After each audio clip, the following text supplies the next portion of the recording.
In this video, we're going to show you to install some mirror extensions on your Dodge Ram. You can position them on the driver's side mirror as well as the passenger side. Now around the perimeter here where it pops onto your mirror, there's a series of tabs. There's one on the bottom and there are 3 on the top. Now installing this here, you want to go ahead and swing the inside here around the mirror body. Swing this over so you get this lined up and swing it down and around.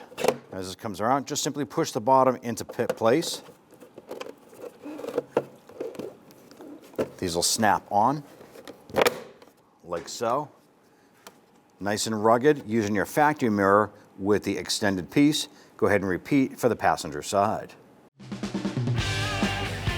When only the best will do, demand TRQ. The only company that lets you view before you do. TRQ is committed to offering the highest quality aftermarket auto parts that are engineered for peace of mind. Thanks for using and viewing with TRQ.